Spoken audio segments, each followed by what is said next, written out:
This place might be called Cold Station 12, but Archer will always remember it as the Super Bowl of head wounds. Here on V'ger Please, a heinous trip at Warp 5, my name is Joseph. I'm your co-host, Peter. Peter, let's not do too much dicking around, because we've been spending a lot of time on these episodes, and we only got about 15 minutes of the actual episode in last week. So we're going to continue with Star Trek Enterprise Season 4, Episode 5, Cold Station 12. And where we left off, we were getting to the spot where the augments were going to storm the actual space station, and we were going to have the conversation between Archer and Phlox in the mess hall. So I say we just jump in right where we left off and see if we can actually finish this. Sounds like a plan. I'm in. So first we have the augments taking over the station, and really it's only notable because it's Persis who is the thug in this circumstance. Persis, who has just finished fooling around with Atom Smasher in bed, taken off her good sleep tank top and put back on the tattered rags that we will consider her duty uniform. Do you think that the fact that it is nearly see-through on both her tits and ass a happy accident or entirely planned? This is Berman era Trek, man. Yeah, okay, entirely planned. Why am this I is asking that question? Mike V'ger. I can't say if Mike V'ger jumps out as anything especially gratuitous. Although we can't really lay this on Mike V'ger. This arc started with what was the last episode? Let's take a look at this real quick, because this is interesting, right? You've got these arcs where you're using. Yeah, David Livingston did the first episode. So is it Livingston that's sitting there and saying, all right, this is how we're going to do things? I don't even know if the director would even have any input as to like what the costumes and stuff look like. It's got to be Manny Coto who's making these decisions, right? It's the only way you'd make a multi-part arc with a bunch of different writers and directors work, is you're a showrunner. Sure. It's the one that's kind of like saying, here's the vision, and I'm going to do the sort of senior script supervising to make sure that all works together. Script supervising, sure, but more practical things, again, we start getting into wardrobe, you know. Yeah. Okay, so who's making the stretchy fabric decisions, really? And in this specifically with Perseus, like, okay, she stacked, put her in something ultra low cut that is basically a leotard where we're seeing nipple and full boob outline. Specifically, and this character is going to persist over 3 episodes, and then here comes Mike V'ger in to punch the clock and go, all right, I'm here to direct. Show me. Okay, there's ongoing threads already. It makes me wonder if there's like shades of like MCU where it's not really the director's movie, it's Kevin Feige's movie. Yeah, I mean, I imagine that's probably the case with this kind of television directing, no matter what you're doing, right? You're in a universe that a whole bunch of people spent a lot of time developing, and you're just kind of doing your bit, and you got a little leeway, but really you kind of have to hit the marks they're asking you to. I am content to say that, yeah, wardrobe then would be completely in the showrunner's court, and it was... So this is Manny Coto's fault, yeah. Mm-hmm. Hey, put on these rags and go beat up some Starfleet dickheads over on Cold Station 12. I love that these security guards, they see her and they're like, you're not a Denoblian. And it's like, man, I guess they don't put the best security guards on the asteroid with all of the murder diseases. Sure, it's a secret facility. It doesn't exist on the books. I love that the episode, again, we're in the budget-friendly stretch of the show. This is the Walmart great value version of special effects, where you have a Denoblian medical ship that they have hijacked that is now flown into this asteroid somehow. Keep in mind, this asteroid's deep enough that like it's heavily protected against weapons fire. They're able to use the transporter, right? That is correct. It was not shielded. Yeah. It's not like super deep in the asteroid, but like whatever cool docking facility or whatever this asteroid might have. It all just boils down to this lady walking around a corner in a hallway. She's there. Never mind what the docking protocol was or what sort of inspection or any of that color. Like, you think of like Star Wars, Hey, what are you doing? No, just I'm here. I'm walking around the corner, and you're getting roundhouse kicked repeatedly. Interesting too is Perseus's take on violence towards humans, because now we have shown that everybody is on a different page. Clearly, Eric Soong, Rick Sanchez does not want humans needlessly hurt. Adam Smasher is a homicidal maniac. And as these guys kind of butt heads at different points on how to handle things, you see looks between the augments towards each other, like kind of just some nonverbal communication on like who's right, what's right. I don't think she is a homicidal maniac per se. I think she's loyal to Soong more than But she's anything. not pulling punches. No. She's barely doing what she's told, but she's doing what she's told. And, they take the place over pretty quick. We do get our first look at, of course, at the very special guest star, Richard Riley, who is better known as Jump to Conclusions guy from Office Space, but also to us, Seamus from both Fairhaven and Spirit Folk. So the best part of those episodes, aside from, I guess, Barkeep Michael was probably the best part of those episodes. Second best part was Richard Riley being in those. And I'm always happy to see him. He's not an unwelcome picture.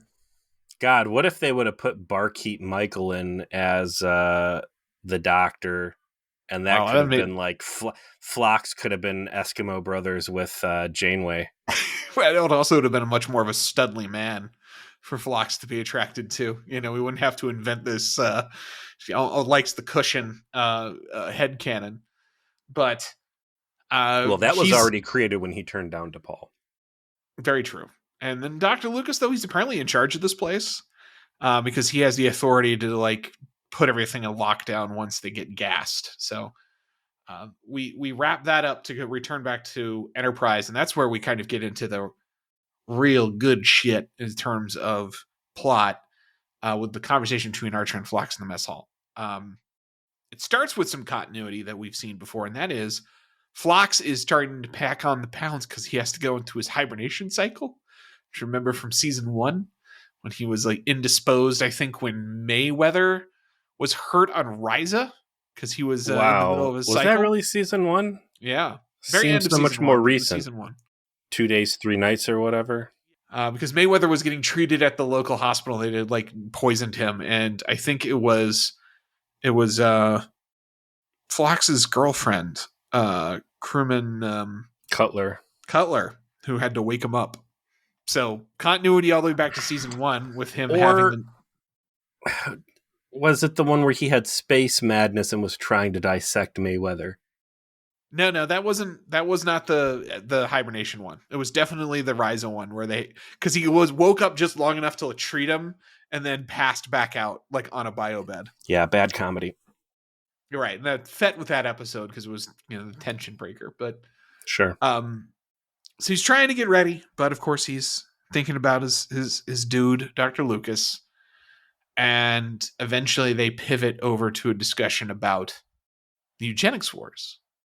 Big old continuity lore dump that I found really interesting to go back through and think about what the eugenics wars meant to human development and how humans view themselves and how they've pursued technology. And in particular, that Archer relates this finally to conveying to the audience what happened to his dad, something we've never heard. Again, through all of this, all I could do is go back to the courtroom episode of Strange New Worlds season 2 and just the needless radical departure from the concept that genetic engineering is bad. Or at least that humans have a reason for why they perceive it as bad and have decided not to pursue it. This episode obviously tells that story in a very compelling way. But even in just this conversation where they Archer provides a window to say like, yeah, maybe we've overcorrected because my dad died a hideous death of basically space Alzheimer's Mm-hmm. at an early age, and he didn't have to if we had chosen to develop the medical technology that could have prevented that. And that gives him some sympathy towards what Soong's position is. But 35 million people died. It was a global catastrophe. And it was a global catastrophe because, as we will see, humans are fucking dumb, panicky animals.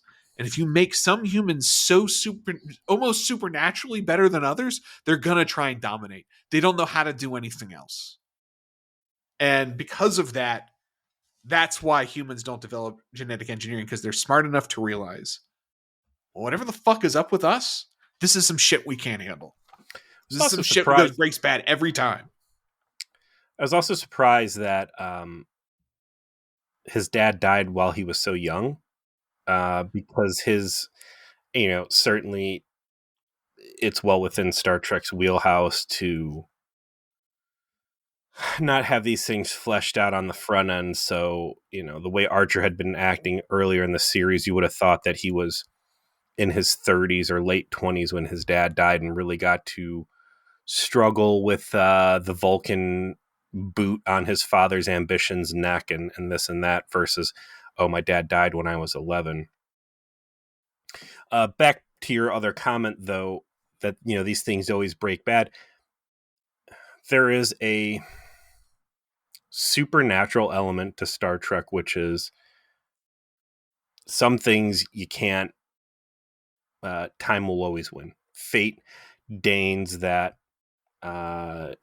jump back to Year of Hell, space bodikers, can't bring his wife back. Yeah. Right. Yeah. And that's other things that have been further fleshed out in Enterprise. Like, there will always be a eugenics war. There will always be a World War IV. There will always be these things, and they might move around and when they actually happen in the timeline, but they are destined to play out this way. And humans and genetic engineering is one of those things that just is not meant to be successful, and humans cannot have. And they refuse to release that splat book. I want to return to a moment about what you said about Archer's dad's death. I think it happening early makes so much sense, though. First, the only time we've ever seen Henry Archer was like literally right before apparently this disease took hold, when Archer was a kid, and he has these warm memories of his father and like what he was doing and what he was accomplishing. He has this model right spaceship he thought so much about that he brought it out into deep space. Right. And then that leads to the second point, which is this is why he holds his father up on such a pedestal, because what do young boys do with their fathers? They idolize them, right? They're the most important, figure in their lives to how to be a man, right? To how to succeed, how to navigate life.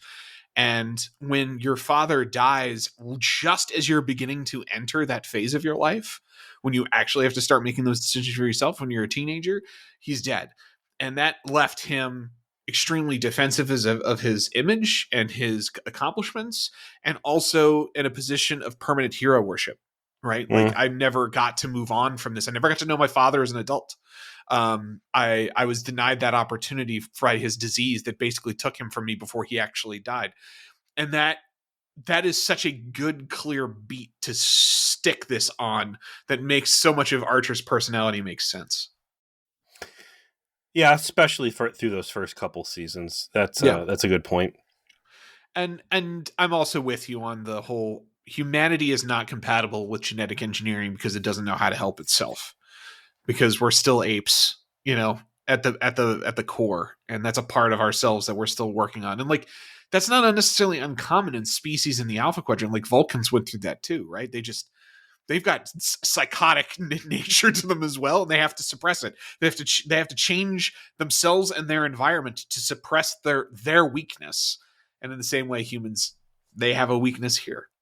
It also fits the vibe of Roddenberry Trek at the core, which has always been that Earth's, humanity's future lies in pushing ever outward. Um, you know, the internet, for all intents and purposes, doesn't exist in Roddenberry Trek, right? Right. Humanity did not turn inward on itself and say, all right, let's develop cyberspace and worry about life on Earth, and we're just going to continually self-improve Earth without leaving Earth. It was, we're going to go, our future is in the stars. Yeah. And for, like, you move into the first season of Next Gen, and this is where a lot of that exposition gets put down through Picard when he's debating with Q, like, this is how we advance ourselves as a people, is by going out and exploring and pushing the limits. It's not by staying, not that he says this, but, the alternative would be that we stay in our own solar system and just revise our own code and self-improve. Like, no, we grow through discovery and exploration. So we get our first conflict of the episode between Soong and Archer when Enterprise arrives in orbit around the station, and they do a little initial interrogation of Lucas where he claims, listen, buddy, I can't get into where the embryos are. They locked that shit down after you pulled your caper. we'll jump to conclusions, Matt guy, anywhere near it. and Soong buys it, and kind of matches his sort of good-natured element to his character, where he's really not the bad guy. And when Enterprise shows up, they pull Lucas out as part of the little tit for tat over the view screen, and Soong threatens to blow his head off with a Klingon disruptor. And Archer's the first one to lose the game of chicken. He does not decide to press his luck with the idea that Soong would actually do that in front of everyone, and backs off, probably because he has a plan B. But we see already heavy hesitation on Soong's part to commit to violence. Let's talk about Archer. Archer is going into this mission fresh off of saving Earth and his camping trip with Captain Girlfriend, where he has very heavy introspection that he is not happy with the man that he has been forced to become, that the sacrifices that he has made, nuking a lunar observation base to keep Enterprise from being discovered before they were able to run their suicide mission. Becoming a space pirate. Just straight stealing shit off of fake Damar's ship. So it's an interesting, and they don't really put a lot of screen time on this, but in this moment he chooses humanity, and he is willing to risk Earth's fate in a war with the Klingons, and perhaps an even bigger existential threat, which would be Eric Soong waking the rest of these homicidal maniacs up if he gets his way, in exchange for a single human life.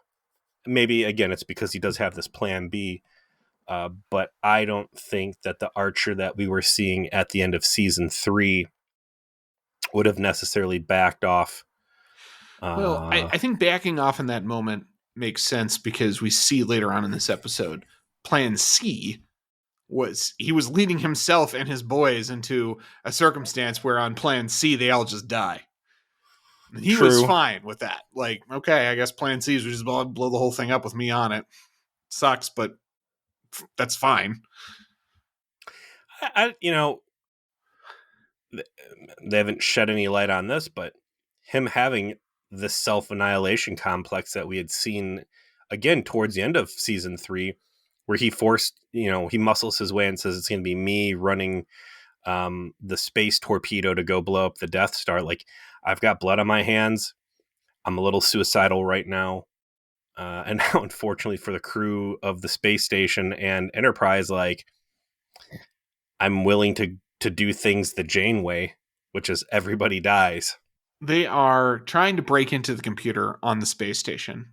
But while they're doing that, Atom Smasher comes up to Soong and says, hey, you know how the jump to conclusions, Matt guy told you he didn't know how to get into where the embryos are. I checked the log. He was in there last week. So, he knows the code. He was pulling at your heartstrings with all that talk about a flickering light in the office.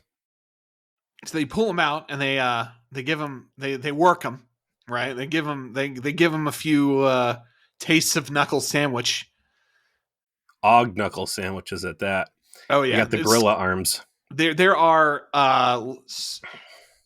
Archer would have filled this room with cum. With the level Vox Sola over again. All over in here if that was him. But it was unfortunately poor old Dr. Lucas, who's just, Rich Riley does a good job of just kind of being like, just fucking getting his shit kicked out of him in this one. I gotta say, I feel like it's bad casting. This dude is a comedic character actor, right? Right. Literally, the last time he was on Star Trek, he's this bumbling, foolish, superstitious hologram that's throwing nets on people and skulking about like it's a Hanna-Barbera Scooby-Doo episode. And now here he is getting the bejesus beat out of him while people ask him questions, and he's like painfully moaning for mercy. And while this is all going on, especially when they put the other doctor in the torture tube, all I could see was Office Space when he's like getting bent out of shape with the bobs. Like, you don't understand. I talk to the goddamn customers, the engineers. They can't do it. Yeah, man, give me Barkeep Michael. Give me anybody other than this guy who just gets red in the face and yells from behind his mustache. I feel like it works because he is such a soft, kind of like bumbling looking, like harmless guy. But the fact he has like the reserve of strength, just like get the shit kicked out of him and then watch the brutal torture and murder of his subordinate and not give him the codes. And he really sells it at the end, in my opinion. So, because what happens was they work him over. He says, fuck you. Like literally into Soong's ear, apparently at one point, and says something that you can't have on television. And that's when Atom Smasher gets the idea of take his deputy and put him in this very convenient kill box man-sized kill box that apparently is a pipe that goes to all of the murder diseases. If you thought the Enterprise elevator that goes up flush with the tube where you could just have fingers chopped off left and right, if you thought that was a bad workplace red flag. Yeah. What? Like, imagine, have we ever talked about where you work? No, I don't think so. You work around... I work around a common substance that comes out of the human body every day. If you went into your office and you saw that in the conference room there was a tube, a man-sized capsule that just directly interfaced with the city sewage line that could just fill with sewage, and it was the perfect size of a human being, you would have to be like, what the is this seems like, so obviously this is for putting people into. Under what circumstances do you choose to use it for that purpose? Like, was Cold Station 12 was Cold Station 12 initially founded as like a BACTA research facility, and they're like, this BACTA stuff, this is just beyond us. This is too Star Wars. Let's just retrofit this entire facility and turn it into weapons and disease storage. Well, what should we do with this thing that flushes all the BACTA into like the Luke Skywalker tank? Because this is all hooked up with like AIDS and syphilis now. You know what? Just leave it. What do you think like the first space OSHA inspector that came through there said about this? How many times do you think the deputy director was like, man, can you imagine someone getting put in there? So, unfortunately for him, he gets put in there, and they give him Cymbeline blood burn. And boy, you want to talk about shit taking a dark turn, okay? Music starts to go into this sort of driving synth beat, this dark synth beat, and you watch as this guy slowly and painfully dies of whatever this terrible space disease is, while begging for his life directly to Dr. Lucas, and Soong And also to narrates Soong, yeah. all of the pain. Top-notch acting job on Brent Spiner's part. You mentioned it last week. It's obviously still true this week. Dude is like going through all the emotions as he is trying to get Lucas to break, but is clearly on the verge of breaking himself because he doesn't want to fucking kill this guy. He doesn't want to kill Right. So he's able to start off and just be, when you don't have to be the bad guy, it makes being the bad guy easy because you can say, I'm going to do the worst things possible because I know I'm not going to have to go all the way and I'm just going to hit the safety. And in this little game of chicken between Soong and Jump to Conclusions guy, Soong does not think it's going to go to this point. And, you know, it starts with Soong being the bad guy and narrating, oh, his blood's, you know, his lungs are starting to itch and this and that. And the augments, especially Atom Smasher, just eating up this sadistic display from Soong. Little Soong know that Jump to Conclusions guy, I think, probably secretly hates the deputy director and just is like, well, great. Of all the people for him to pull off my staff, this is the one dude I just never got along with.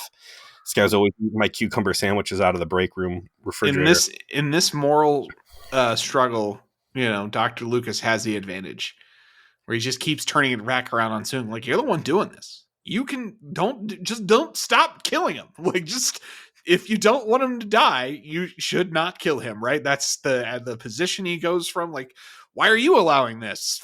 You know, fuck you. I'm not telling you. Go to hell. He actually just tells him, I'm not giving you what you want. You can feel free not to fucking murder my coworker in front of me anytime. But I am not doing this. So it goes from Soong relishing the bad guy position to becoming desperate for Jump to Conclusions to give him the answer so he does not have to go to that. And eventually Soong finally breaks. He does. Orders for Atom Smasher to administer the antivirus or whatever to stop the blood boil disease. And Atom Smasher is like, no, I'm not. And that delay is enough for the subordinate to finish his terrible death. I mean, it is very gruesome for Star TV, Trek. yeah. For TV, for Star Trek, like, this man is just tortured to death, and it's very intense. And you just kind of assume at the end, like, he's going to be saved, and then when he isn't, it's kind of shocking. You know, like, it's kind of, well, okay. I want to say Memory Alpha said that got edited on a rebroadcast abroad. I imagine it did. I imagine that probably doesn't pass muster with every place. When this episode aired in the United Kingdom, they edited out some of the more violent scenes, including the part where Dr. Lucas gets tortured and the close-up of the scientist being killed by the virus. This is massive now, right? I would say this is probably the most important scene out of season 4 by far, because this is Soong being forced to confront the fact that these augments are not sweet children and are not the better humanity that he has convinced himself that they are. Correct. And that now he is in this weird, like, he's realizing like he might be in the movie Child's Play. Like, Lon Suter might be running around on the floor with a butcher's knife. Like, he's playing with fire. Yeah, and he realizes now that they might be superior in skill. They might be superior in their physical attributes, but this is bred a moral weakness. So you're right. This is probably the hinge point of the whole, you know, trilogy of episodes here, where he goes from a clear position of leadership, where he's guiding them, where he has a mission, where he has this whole vision of a way it's going to go. And now he's seeing, oh no, like, I already had to sort of forgive a potential murder on the part of Atom Smasher that I kind of just got convinced into forgiving him for. But now I see, like, that I was like, he's not stupid, right? He knows immediately. Like, and that's exactly it. Like, and I meant to open the article, the podcast with this because I was thinking about it. You might think watching this that the true superhumans in this episode are the augments, the genetically engineered. How many did he grab? 19? 17. 17. Eric Soong is the superhuman, supernatural element in this. I've got my handful trying to raise 3 little girls. I can't even imagine what it would take from a human being to raise 19 children, let alone headstrong supermen alone on a fucking asteroid where your only contact with other civilization is Orion slave camps. Like, Eric Soong's a fucking badass. And exactly, too, this guy's a super scientist. He's been blinded by emotion. Once Adam Smasher was able to feed him this thing about like, oh no, I killed your favorite kid, because he pulled a knife on me. Now you're watching this shit happen. And it's difficult with a resume of data, lore, fuddy-duddy old Noonien Singh, and a variety of holodeck characters for Brett Spiner to really flex emotional muscle. And I think this guy is just making up for 7 years of Robot Man restrictions in his performance here of like soaking this in, getting to be the bad guy, but like have depth, not just be cartoonish lore. This guy's making up for it in these moments and just playing emotional catch up and putting on just a hell of a performance. And I think the fact it's such a familiar face too, being able to see him act in this capacity is a real treat. It is. No, it is. On top of the fact, like, hey, my children might be man-eating monsters out of Little Shop of Horrors. Also, I've got the Starfleet flagship gunning for us right now. Like, he's in a real bad place. And there's blood all over my hands. And a fucking, mutilated corpse over there. Like, do I back off the mission and put my hands up and say, you got me, I was wrong, I need to go back to prison, and all these guys need to stand trial for murder or whatever? Mm-hmm. Or do we push through, rescue everybody else, and the ends justify the means? While this is happening, Enterprise launches Plan B, which is a long-distance 6-person transport, which I thought was quite interesting to see. So it's Phlox, apparently the only time he uses a transporter on Enterprise, by the way. Smart man. This is the episode where Phlox dies. It's Snipe, Archer, and then some MACOs. And they are, boy, you want to talk about like pushing the transporter to the limits. It's like, that's a small pad. That is the max amount of people it can take. And they are at the max range. And like, you see Trip sort of sweating like, yeah, get up there. Like, we're about at it. This is going to work like 95% of the time right now. Right. Yeah, I don't like this. Someone needed to materialize into that building missing a foot. Yeah, like, guys, like, we're a little bit better at this. We're not that good at this. Let's go. Wait, what the fuck? This is a Mako boot. What's this doing on my foot? I guess the only thing is you change shoes with someone, otherwise it's fine. It's like one guy, the bullet just swishes past your ear, Archer has Mako feet, and the Mako has Archer's feet, but his feet are on backwards. So, but they get onto the station, and their plan is to just rip the oxygen out of where in the control station. But in doing so, they trigger an alarm, and immediately Perseus goes down there with some of the augments, and the MACOs are once again no good for defending a landing party against a bunch of Supermen, and they are also captured. This point is when Archer and party get hauled back upstairs. Mako is being bitchified. I can only assume that like Major Hayes was a magic card that had like banding or something.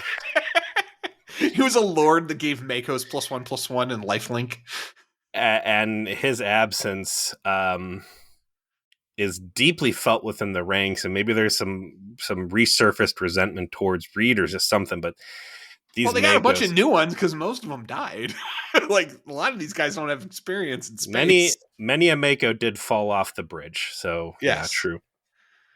I mean, after killing a lot of Xindi reptilians, but Sure. and then definitely fell off the bridge. But Archer gets pulled into, along with everybody else, into the discount control center. Terrible sets, by the way. Terrible sets, but it doesn't matter, right? Sure. You're not, the acting's so good, you're not paying attention. And this is probably my favorite scene, which is Archer comes in and he sees the devastation in front of him. Like, fucking Lucas has gotten the shit kicked out of him. Phlox goes over immediately to help. They are very warm to each other immediately. He sees there's a dead body in the tube, right? Like, all right, well, this has already gone very poorly.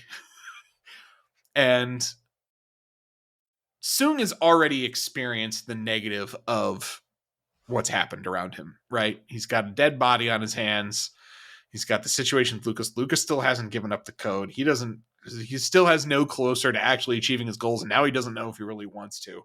And Archer just starts laying into him about the consequences of his actions, and like, what did you expect to have happen here? Right? Anytime someone feels superior to another being, this is what's going to happen.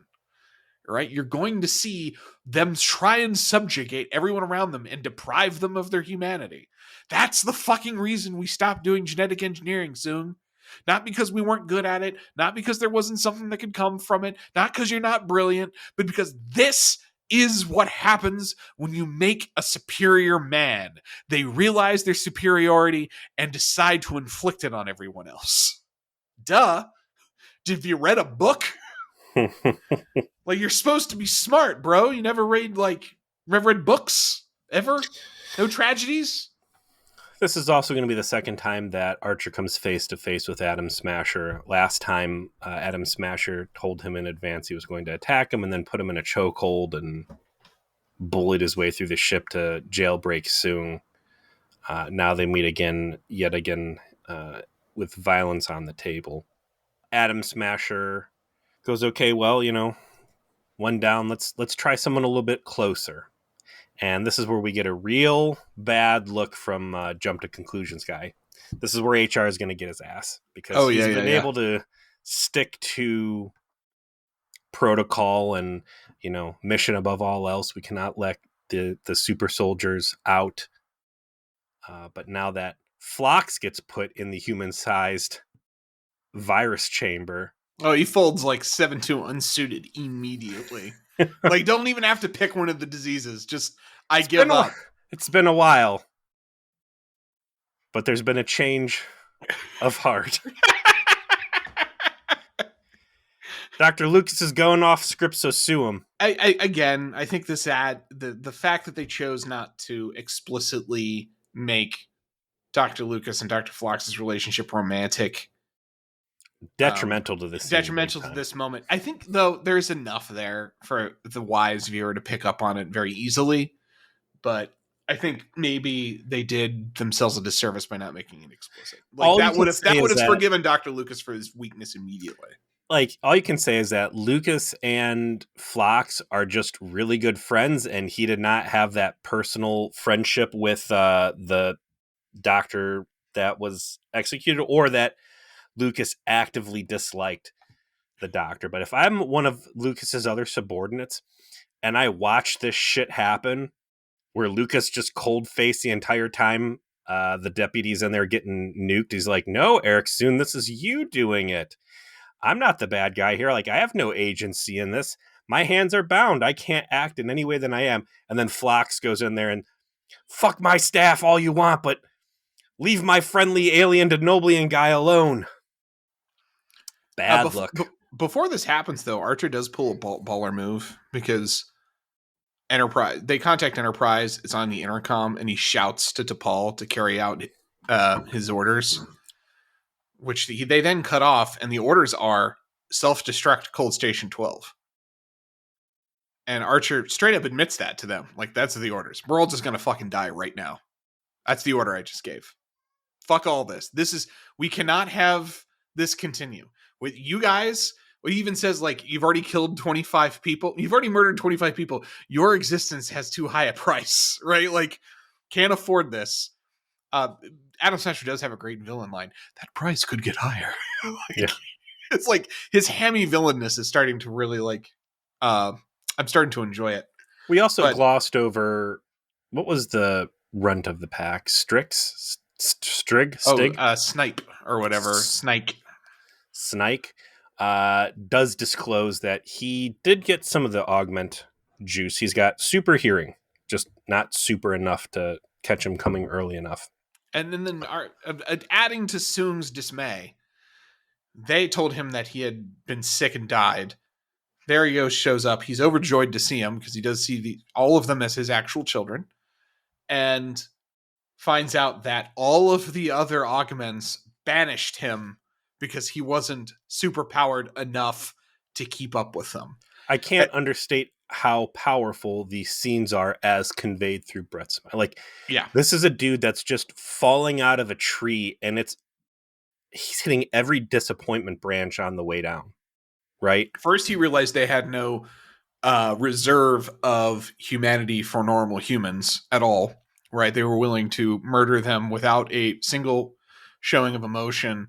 No problem. The only reason any of them were willing to spare the humans to do this is because he asked them to, and they respect him, not because they respect life. Right? He already had that. He already had the realization that Malik probably murdered Rakim. His confession was entirely fake because he just helped murder this doctor over his explicit orders. And now he comes to find out that they don't even have humanity for their own brother because he wasn't superpowered enough. And they banished him from the land and acted as if he had died. And it's like lied about it. Yeah. Eric Soon is being exposed to the fact that he has his old Sims game has turned into Lord of the Flies.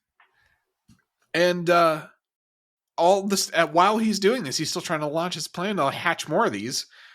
And it's like, oh boy, you're getting every red flag. And that's what Archer's point is, right? Like when this is happening, to say, like, why are you doing this? Here's your fucking. It's like he says you don't need to give me a history lesson. He's like, well, somebody has to. Like, come on, bro, look around you. Like, history is happening. You are doing it again. I know you don't want it to be true, but it is. Here it is. They put Phlox in the virus transporter. Dr. Lucas folds like a house of cards. Again, all the other staff should be like, what the fuck? Oh, T'Pol's attempt to blow up the station also fails because they jam the communication transmission, but they actually do follow through on it. And there's some good, like, T'Pol, Trip, and Hoshi kind of like, oh, fuck, we're killing our boss. Isn't this like the third time we've done this in 6 weeks? All right. Burp, burp, burp, burp, burp. I think the emotional callus is pretty thick at that point where it's like... You can tell they were a little bit more okay with it. Like, yeah.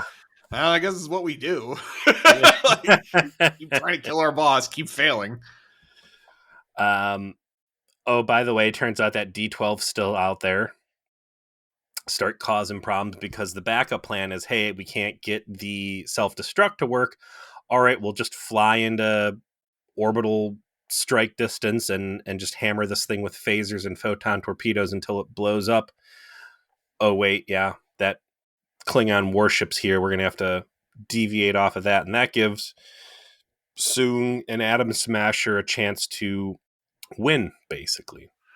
They get into the where all of the embryos are. It's some real bad CG. Awful. Real bad. The amount that I'm willing to forgive just hand over fist at this point is such a testament to how good the script and acting is. It is probably the worst green screen cutout I've seen in quite some time. I like what they're going for of his like awe of this room filled with all of these children, and like that he was such a so into the genetic engineering element that he saw them as these perfect beings that he wanted to make, live their lives and to take them out of the storage. But it's just like the actual cheesiness of this shot so detracts from the drama. It doesn't. This, I talked about it last episode. There's how many thousands? 1,800 or something? 1,200? What's the total count on this? 18. I forget if it's 1,800 or 18,000, but it's a fucking lot. And that this guy, Soong, with his super intellect and his voracious reading and everything, knows each and every one of the entries on file, and of them, as he planned this defection, this treason, right? Mm-hmm. Picked his 19 favorite out of all of them and said, these are the ones that I have the highest hopes for. These are the ones that I think are going to be the best. These are the ones that I want to be my first generation children, right? And I'm going to thaw them out and I'm going to bring them. So him standing in this room surrounded by all the other ones he didn't pick, just further hammering the importance of the original 19 he brought out, how much harder the murder of his favorite by the hands of Atom Smasher was. And again, reinforcing that Snike or Swipe or whatever, even as though he might be defective or whatever, still clearly beloved. And I think my second favorite scene in this episode is as they gather them all up and they go to leave. He goes back to Snipe. What's this guy's name? Because this is a good character. I mean, Udar is his actual name, so Udar, we'll just call him that. Yeah. Goes, hey Udar, we're leaving. I'd like you to come with me. No, father, I want to stay with the humans. Right, because he knows. Right, I have no place with you. Like, they've already kicked me out once. I don't even know if it's that at this point. I think it feels more like I've been exposed to what they're doing is wrong, and I disagree with your with your mission. I mean, that's got to be part of it too, because he's been given history from Archer. The humans, turns out the humans aren't our enemies, as you've shown, and I'm getting mercy, and I think I belong more with the humanity than I do with the augments. And there is zero malice out of Soong. Gives him a big hug. Yeah. I respect your decision, and I hope you live a long and beautiful life. And it's just this real heart-touching, like, father-son moment where it's like, hey, you might be the run of the litter, but man, you've always been on the same page with everybody else. I think there's a secret acknowledgement from Soong that, like, it's dangerous for you to come with us. Like, shit is afoot. And almost like, yeah, I know this isn't going to go well. You're probably smarter not to come. You're safer with Archer than you would be with us, and I'm glad you're not coming. Yeah, that's what I totally pick up on that. Like, at this point, Soong knows I got a fucking trial ahead of me. I don't know how to fuck him deal with Atom Smasher being Atom Smasher, but you're making the right call, probably. I love you, and I'll see you later. It's all the more punctuated by what happens at the end of this episode. Atom Smasher is trying to put all of the hostages into one room. Archer decides to take his luck and fight Atom Smasher, which, if you ever watched Edge Runners, is not something you ever want to do. And this is the Olympics of Archer's head wounds, right? Like, this dude, you thought it was bad when he fought Sang Soong Zindi Reptilian. No. Malik takes him for a fucking ride. It is not hard. And it is clear Atom Smasher is deeply enjoying this because he wanted to kill Archer the whole time. And the only reason he didn't is that was clearly a red line for what he's dealing with Soong. And now the fact that Archer has fought back gives, in Atom Smasher's mind, an excuse to decide to go whole hog on taking him down. And there's a line there, and of course, fucking Memory Alpha doesn't have any of the good lines this episode, but it's like Archer hits him with a roundhouse kick a la Quantum Leap. And then Atom Smasher's like, I was wondering how I could justify murdering you. Yeah. Like, thank you for giving me the exact reason I needed so I could Terminator throw you about the room and beat the fuck out of you. Just absolutely just crushes him. But because he's so far ahead, he decides to do a supervillain thing, like a stereotypical supervillain thing, which is not kill your enemy, and instead create some insidious ticking time bomb trap and then leave and allow them to die a more hideous death off, while you're not present. Classic error. Classic mistake, This is something augments do. They get too cocky and they do bullshit. But it's like their one weakness. as much as he wants to kill Archer, and even says, like, I like you, like, Archer has good spirit through it, because little does Adam Smasher know that, this is like a sexual fantasy come true. Foxzilla all over the place. Absolutely. He hasn't been manhandled like this since Vulcan Cenobites with their super strength. But Archer's got a couple good quips and zingers he throws out, and Adam Smasher enjoys his fighting spirit. It's like, I like you. I understand why he doesn't just break his neck and be done with him. Like, oh yeah, it's definitely in his nature and character, as we have seen, to torture him with this. But the real fucking raw ass payoff at the end is Udar tried to help a little bit, and he's kind of like on the floor, kind of like incapacitated by the battle. And it's like, you're gonna die. All of you are gonna die from every single one of the oh, they stole the diseases, by the way. Like, Malik stole all the diseases. Like, I'm gonna take all the bioweapons too, because fuck them. Why not? Right? Why not? Right? They're there. We got inventory space. Because literally his excuse, like, why the fuck not? We might. It's a Bethesda game, and he's like, I want all of the clone. I want all the super soldier DNA. Also, I'm going to get the optional quest over here, which is steal all of the viruses. And fuck it, while we're here, I want all the forks and pencils. I'd sell them at the vendor. That's why I'm gonna get 36,000 gold. And steal everybody's clothes. And he does say that, as he's leaving, you're all gonna die of diseases. I don't want my brother. Yeah, that wouldn't be correct for him to die that way. He should die quickly. And then just fucking greases him by shooting him in the heart and then leaves. Just matter of fact, he's on the ground. Kill you.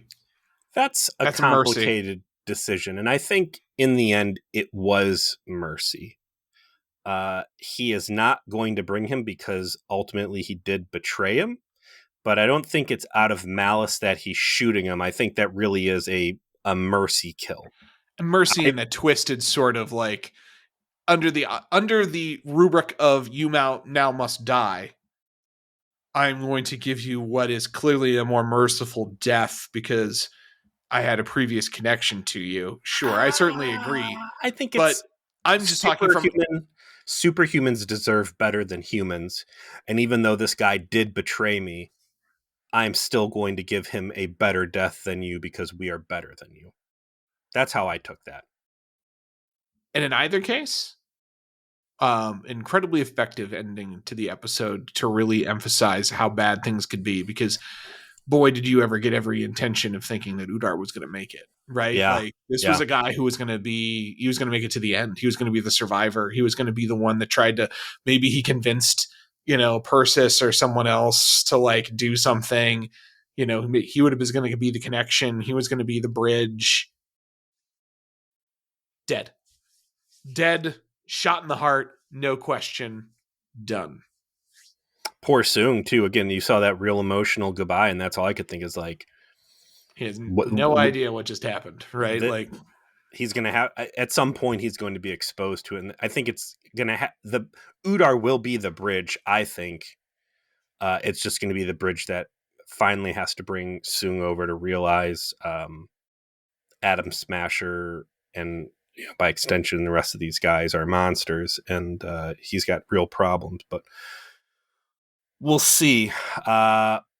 So what, the episode ends, I think, with a countdown of, again, containment's going to go down. This whole place is going to be just filled with diseases, and Archer has got to try and stop it. You would think, okay, well, hey, we've got the tube that can jet one disease at a time into a contained area, that they would not have crossed general virus containment with HVAC, but before they really mastered the in-console improvised explosive device that became standard issue on so many Federation StarCraft, like, this is really the proto-sadistic Starfleet engineering at its finest. We have finally wrapped up our discussion of Cold Station 12. So what is next? We're going to be moseying on over to Season 4, Episode 6, The Augments. Dr. Soong's augments acquire additional augment embryos as well as biological weapons from Cold Station 12. A desperate plan is devised to use the button. I'm not want to read anymore. And this one's going to be a Mike Sussman. Uh-oh. Well, directed by LeVar Burton. He's certainly been given plenty of opportunity to succeed here. You know? This is a good story, got good actors, got a good pacing, waiting for the big payoff. Don't know what's going to happen next. Maybe we'll have a nice one here. Maybe it'll be a nice turn. You never know. We'll see. We will. Thank you very much for everyone's patience as we chew on the scenery here a little bit on V'ger Please and enjoy these season 4 eps for everything we can get out of them. And we will see you next week.